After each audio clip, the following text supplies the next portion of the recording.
My name is Ivan Perrin. I've been in the Valley since 1989. I've probably been a professional guide since the early 90s, so a little bit over 30 years.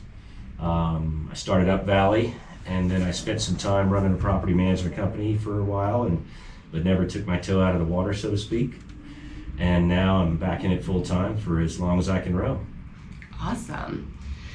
Okay, so why don't we start then with, let's start with the river. What changes have you observed in the Colorado, I know the Colorado is your area of expertise, but Colorado and Roaring Fork rivers over the past 10 or so years? So you're right that over the past 10 years, my guide trips and my personal days has been spent mostly on the Colorado River. And what I've seen over the last 10 years are more of the ending season warmer water conditions than I used to 20 years ago. And also over those 10 years and over the last 30 years, I've been changing my own manner in which I handle the fish. I've been changing the things that I teach everyone, all getting more in tune with what is the best thing for the fish to find another day. Pretty much, that's what it comes down to. Yeah, can you talk a little bit more about some of those changes in what you're telling others and how you're handling the fish in order to So sure, like when I first started guiding, I didn't think twice about somebody holding a fish for a photograph. Okay, so that's how it started out. That's one extreme, and that's the way it was about 30 years ago, where you didn't really think much of that. And now, one example is if I do allow or a client wants to take a photograph of a fish, there's never a time where I don't have the net underneath the fish. Because if an angler that comes in from out of town, or a person who, let's say, hasn't handled as many fish as we have, they're not going to know when he's about to buck. And if that fish lets go and he falls 3 feet and hits either the boat or a rock or something, then that fish could get injured, and then your attempt to let that fish go and treat it in the best manner possible so that it can live to fight another day is over. Or not, I guess not as high of a percentage, so to speak. So it's all about how to handle the fish. If we don't have to touch the fish anymore, nobody wants a camera shot, I take the hook out of the fish's mouth within the net. Sometimes the fish never actually leaves the water. So all of those things promote limited human contact to have any negative repercussions on the thing that we're so blessed to have in our family. Yeah, oh my gosh, absolutely. And so then, in terms of the fish itself, I know a few of the fish that live here in this area, but I'm far from an expert. But how have those fish populations kind of changed? There more of some, less of others, that kind of thing? I would say that I can't give you, I have one example to your question, and it was in the year that Kendall and the Parks and Wildlife had limited resources, and they stocked a cross strain between a rainbow and a cutthroat, and she has the specifics for you that I sent you. And when I saw that species enter the river, all of us, all the guides saw that they ate hardy, they ate flies well, and they grew fast. And what I mean is fast, I mean I saw inches in the same season what seemed like the base fish just go to a lot bigger. And so that species blew off, I think primarily because the Colorado River has so much food in it. It's a smorgasbord all year long. Other rivers will have big hatches at certain times of the year, and then the number of insects that the fish has to feed off of will dwindle. But it just doesn't hardly ever seem that way on the Colorado. There's just so much food for the fish. Okay, yeah. And so kind of building off that, what are some of the most prolific hatches on each river, and when do they occur? Goodness, I would say that the primary bug that we fish on the Colorado River is the stonefly. It is a large bug. It creates a lot of energy for a fish. So a fish will spend energy to eat it. And that bug is on the Colorado River pretty much year round. I wouldn't say that they eat it year round or that it's a hatching year round. The primary hatch for the stonefly is in the summer in the Colorado. And on the Roaring Fork, the largest insect is the green drake. It also has a series of stoneflies that are large as well, but there's not as many of them on the Roaring Fork as there are on the Colorado. And to say that have those hatches changed over 30 years, I gotta say I don't think so. I don't think the entomology has changed a whole lot, or for what I've recognized. Riffles change, feeding lines change, but I can't say that I've seen a huge change in the bugs themselves. Gotcha. And then in terms of the fish environment, you kind of detailed some of the bugs there. In terms of the fish environment, what is different on the Colorado versus the Roaring Fork? Well, the Colorado is a river that is dammed, okay? And the Roaring Fork is a free-flowing river, which means that from the starting point up at Independence Pass all the way to Glenwood, there's not any restriction. It just goes the way nature will send it. So in that respect, the two rivers, what was your specific question again? Go back. So the difference between the environment the for environment, the fish. So for the fish, on those two rivers are different in that manner, is that the Roaring Fork can get a little bit more scoured, I guess, because it's a free-flowing river. The Colorado can be controlled, but yet the fork flows into it right there in Glenwood Springs. So the only changes over the year I see are the effects of each time the runoff happens. Some of the sediment will be pushed in another direction. A feeding line will change at the end of our runoff. Almost every time we'll start fishing it as the water comes down, and because of the current and the flows and everything that came down and the way it came down that season, we'll make our changes each year. So that, I think, is what you were going for. Yeah.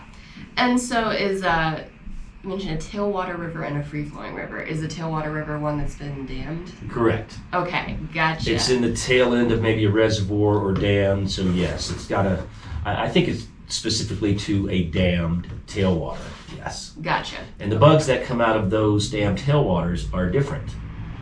So they have a different protein substance. For example, in our valley on the Frying Pan, what comes out of the bottom of Blue Ride Reservoir is a myces shrimp.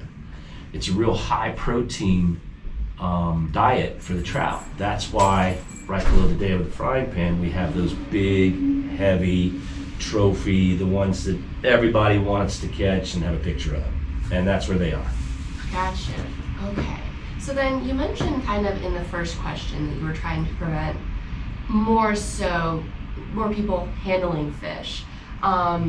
In terms of like the health of the fish, is that one thing that impacts them? Absolutely. Okay. Yeah. I think besides predators and eagles, the biggest thing to harm the fish is human handling.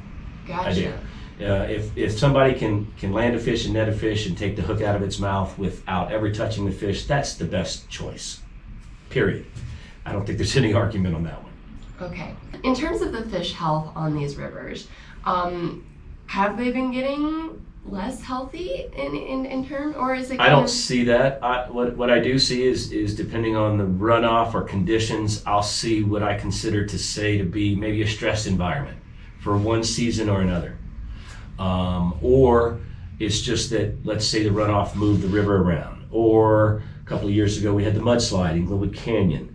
So there was a whole bunch of new sediment deposited in the stretches that I primarily guide. So I did a lot of researching, I did core samples as soon as I got back out there after that event. And so I would say that the most changes I see are just kind of natural, and that the biggest negative is people handling fish. Gotcha. I think the fish usually survive most of all these other events that I'm describing. Okay. They might be stressed, and there might be a percentage loss, which I think I've heard that you might know from the CPW interviews that you're doing. But that's about how I see things out on the river. Yeah. And then in terms of these stressed environments, can you point to, for example, a recent season where you were seeing some pretty stressful environments for The stressful environments was the mudslide a few years ago. Okay. You know, all of us were quite worried about it. The other stressful environment is warm water. For example, one of the things that we've just been recently covering is handling the fish. Once the water temperature gets up too high, and the fish becomes more prone to not making it after being caught. Okay, so as a guide, I see that in the release and how long it takes me to watch the fish in the water and in the net and know in my eyes that, okay, he's good from his fight to swim off. One example that I can give you a number of years ago in the hole we call the horse crossing. This was quite a while ago. It's packed with large fish, always has been. My ashes are going there. It's my favorite. It's one of my favorite spots on the planet. And I came into that hole and I saw 4 large trophy rainbows bellied up upside down on the bottom of the river. The reason for that is the anglers who attempted to put that fish back did not take long enough time to revive the fish after the long fight that fish went through. And what happens is the fish will kick out of the net and you think it's okay. And I've seen it myself, in which I've actually got in the water and the fish makes it about 4 or 5 feet away and bellies up. When a fish bellies up like that, their insides, it's almost like it's very difficult for them to right themselves and they suffocate. And that's what happened to 4 large rainbows, 18 to 20. So it made me sick. And since then I won't tell you the rest of the story because I never caught up to the boat, and I'm glad I did. All right. So that's I feel like a very demonstrative example, because you see, these notifications from CPW like, oh, we're enacting a voluntary closure on this stretch of river because it stresses the fish out, but people don't really understand what that means if they don't have experience with it. And what we're doing as guides too, we're giving notice. I mean, even though the CPW is also checking the temperatures, we're checking them during the day. And we're trying to set up all of our guides' season in the most respectful manner in order to continue to have this beautiful resource we have. Yeah, absolutely. Really super great organization is the Roaring Fork Fishing Guide Alliance, in which some of the, let's call them again, ancients, over the valley, Kyle Holt, Livingston, all guys that started 30 plus years ago, and Lonnie Kinchin is involved in it. A lot of other participants within our guide fleet within these valley that are multiple outfitters and all doing the right thing in order to protect the resource. So I'm proud to be a member of that, and I'm very pleased and thankful that Kyle Holt, Livingston, and Lonnie are doing their best to keep everything going well. And other members, Tony Fotopoulos, I'm sure I'm forgetting somebody right now, but this is a good organization that watches over our resource in a proper manner. Thank you very much, Roaring Fork Fishing Guide Alliance. Hi, Ivan.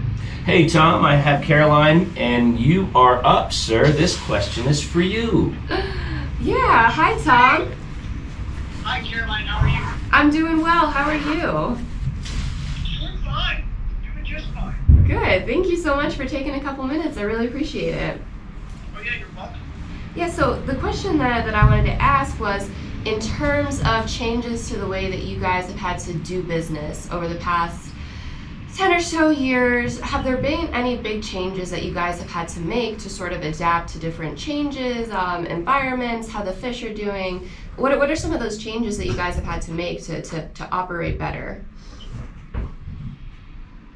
It seems to me that the changes that have been made in operations are more about what guides are doing when they're on the water.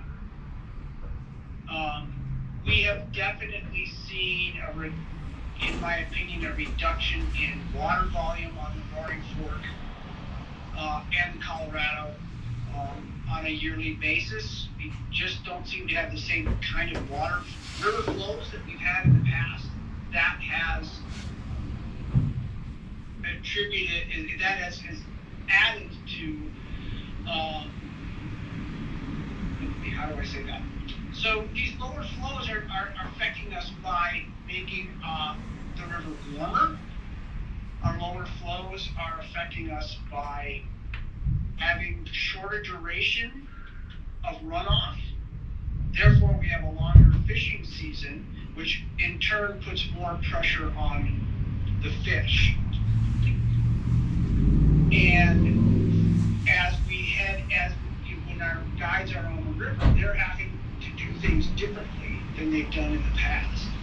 Our fish are more picky, they're harder to catch, they're more wary, they're inhabiting different parts of the river in the summer than they may have done in the past. And it's making it harder to catch fish. It really is.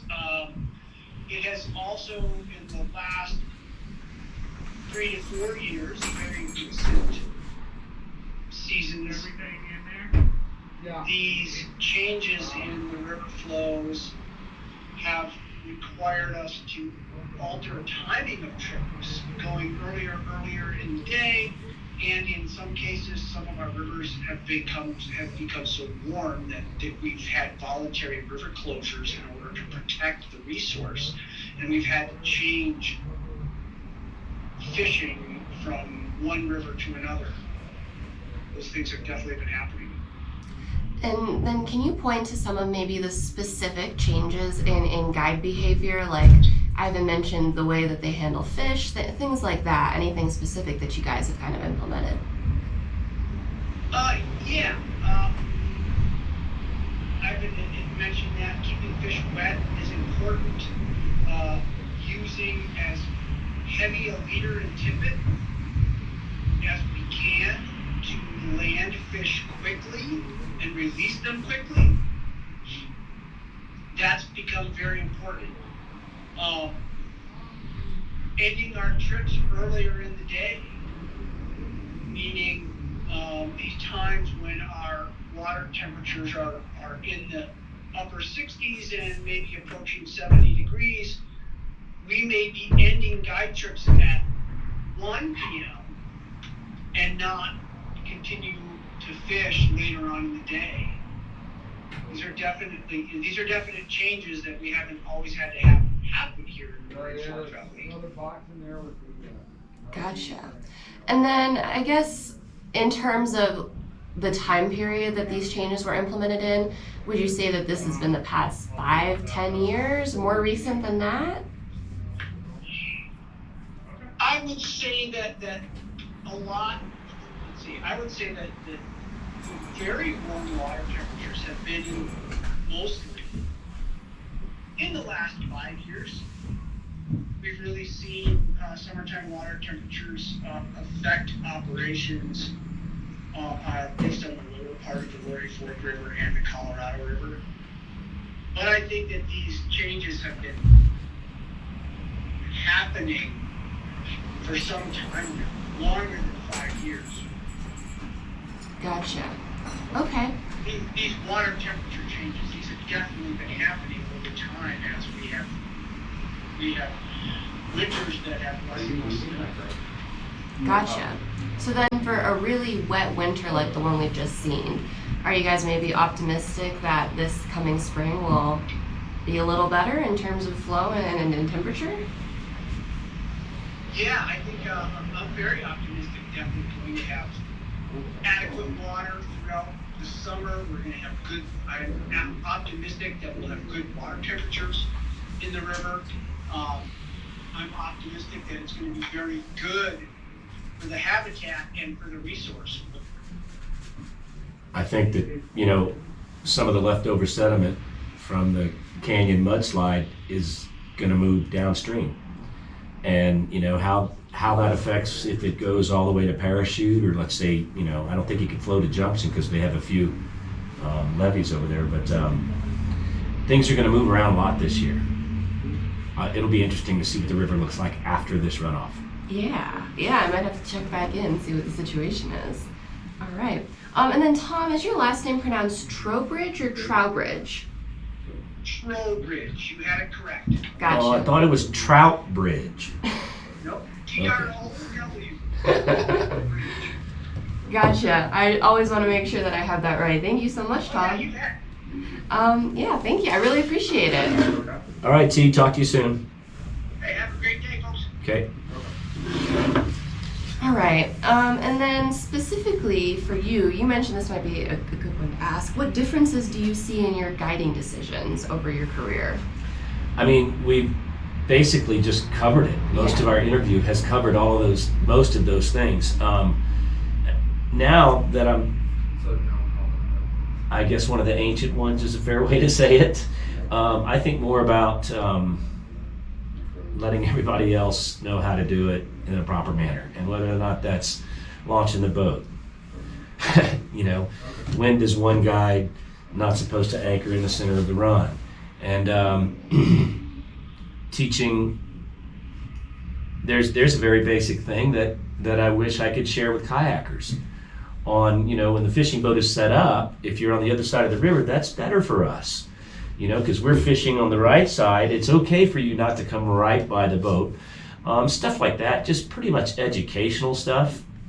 Rafting companies not leaving their trailers unattended on the ramp, things like that are now more of a concern of mine. Before, I didn't think about it.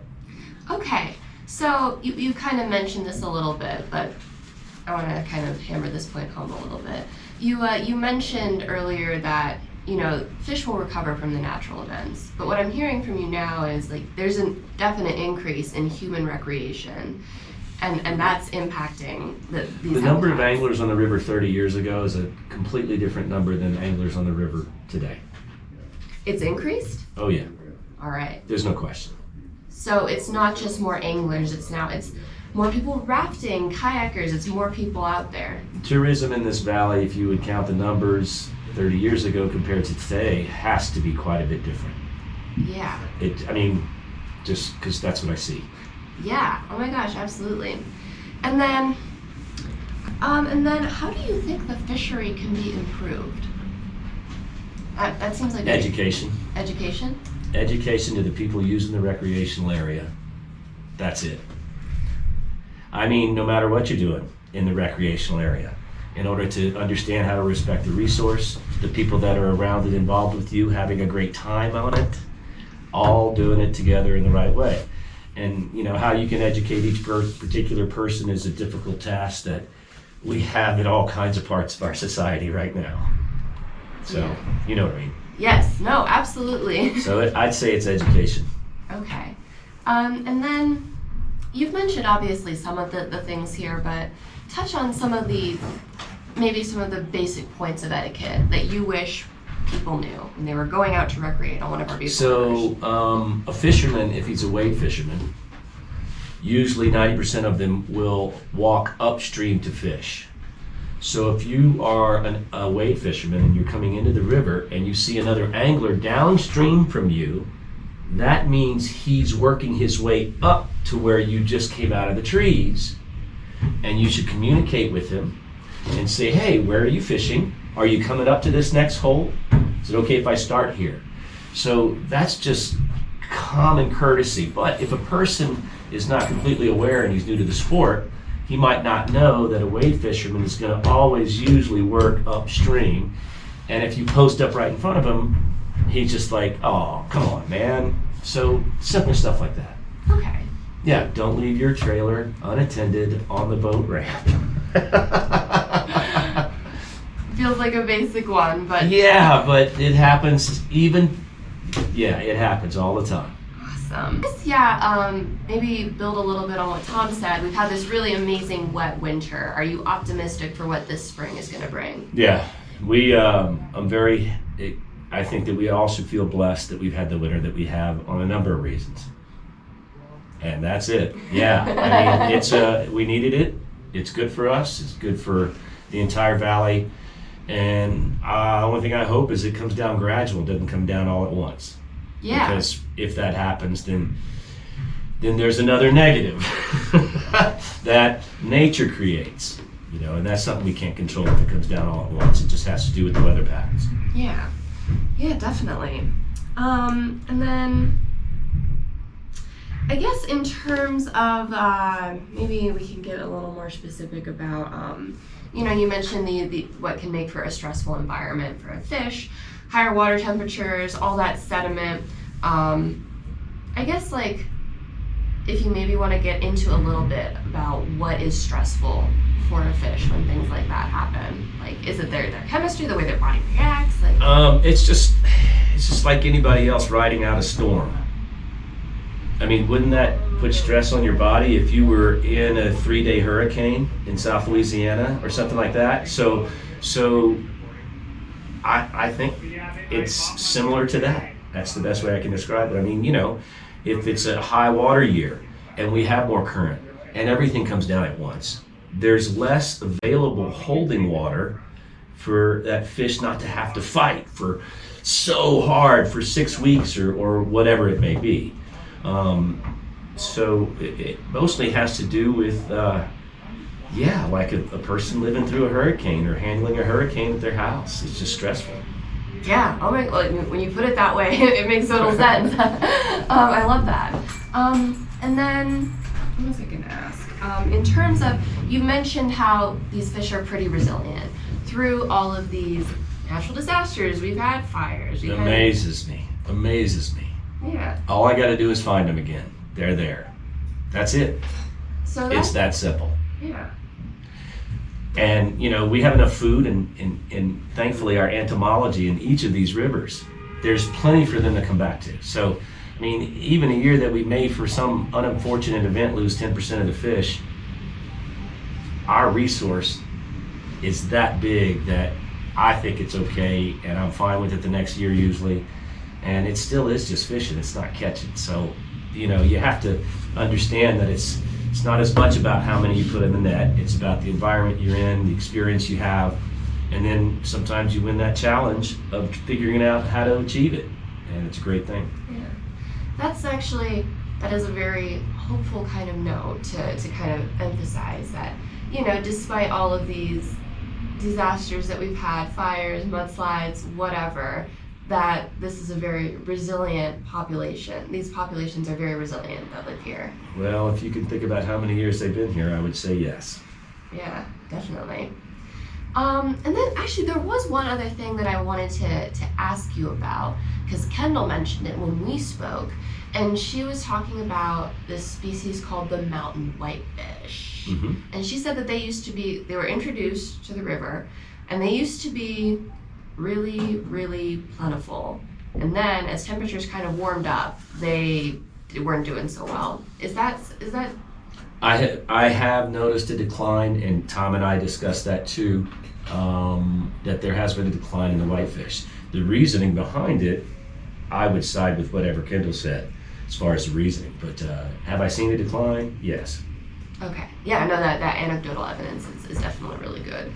Let me think. Is there anything else that you wanted to talk about? Maybe tell me I don't know, some good stories that you some fun things that have happened or really interesting stories. I guess in my guide career, I'm blessed with remembering a lot of them. One of my best ones happened the fall of my very first year, and I was guiding out of Aspen, and I had a husband and wife, and now that I've had 30 years in this, I get it often where the husband's like, I go fishing all the time. We're here on vacation.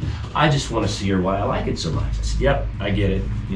I know what you want. As we leave Aspen, and as I'm driving by the Aspen airport, I point to Shale Bluffs and says, that's my favorite hole.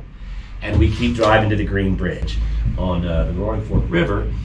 And we start setting up, and he had told me that he was an experienced angler, so I start setting up his wife, and he went off ahead of me, and I could tell right away, yeah, he knew how to cast, he knew how to do everything.